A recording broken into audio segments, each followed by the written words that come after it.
have the 2 beds. Yeah. Sofa bed as well. Never sat on it once. Yeah, but we found out in the end because we were looking to see if we forgot things, even though we never sat on the sofa. Just, you have to check everything under the bed. Exactly. Even if I didn't use it, I want to double check. Maybe I was too drunk and I put something in that drawer. Yeah.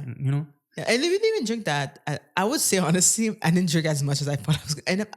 And I think the more I grow, the more I age, the more I realize I'm just not much of a drinker, to be honest. I just remember the one story. Now I know why I checked everywhere. Because the first time I went to Cuba 11 years ago, I went to Varadero with my friend, Elric. Shout out.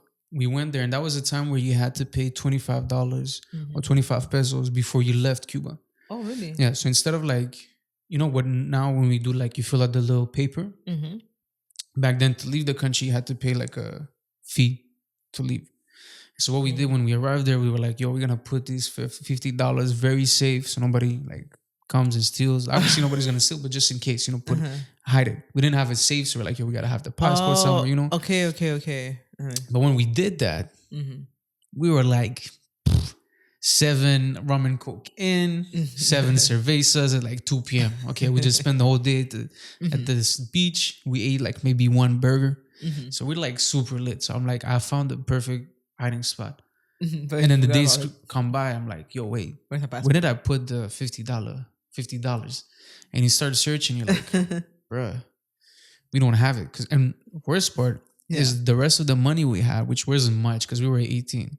So I was working at McDonald's, so I had brought maybe $75 with me. And again, I don't think you were working full time. So you were balling as much. I was still in high school, college. I was working maybe 12 hours a week. So you're not balling what was the minimum wage then? $6, $7? I have no idea.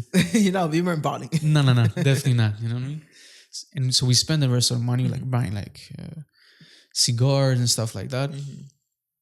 We went out to eat, at restaurants around. So we're like, yo, I don't know where the $50 is. And on the last day, I remember after that, we met some people and we're like, yo, can you lend me some money? I'll send you a transfer. Yeah, I'll just help me out. So they gave us money, but there's one day right before we left, we were just chilling in the room. I was smoking a cigarette back then, and I was looking at the mirror that was just in front of me. And for some reason, I just got this epiphany. In the movies, they do a single frame and it just shows something. You're like, whoa. Why did I get this random flashback? I woke up. Okay. I get up from my bed. J'éteins la cigarette. Je mets mon cup on the dresser. I walk up slowly. My friend's like, yo, qu'est-ce que tu fais?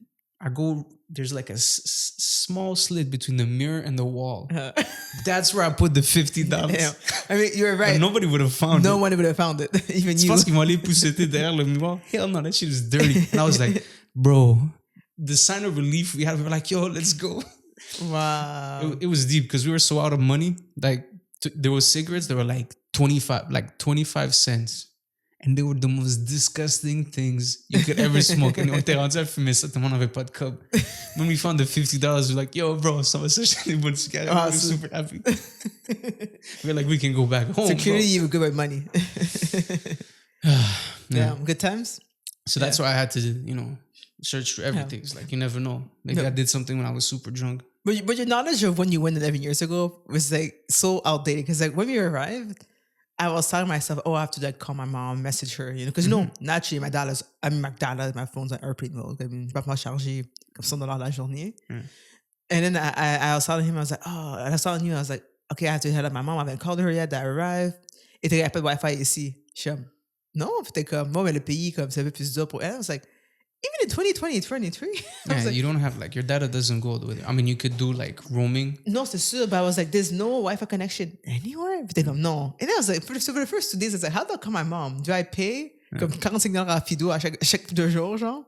And then eventually, I think your mom will give you the Wi-Fi password. Yeah, you had to go as. Ouais, mais maintenant, j'étais comme, what am I listening to when you went to Cuba 11 years ago? People barely had iPhones. Yeah, bro, I didn't even have. It made sense. I had an old school BlackBerry. Remember those LGs where it's I'm broke, but I want to seem like I have a BlackBerry. I work at McDonald's, but I want to have a BlackBerry. Yeah, but it was even more fun. I had a BlackBerry. I had a pas de ligne. You could take 5x5 resolution pictures. Exactly. And I would pretend I was doing something, but I had no line in my phone. I like the sound of the keyboard. Exactly. You know what I would do my BlackBerry? J'avais pas sur leur 5.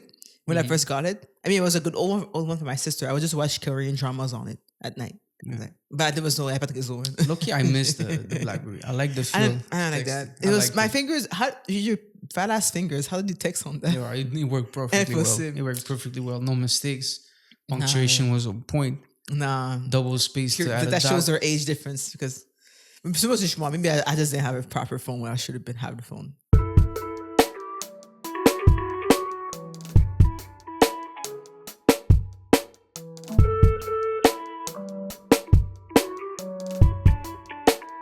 When you were playing that record, what were you thinking?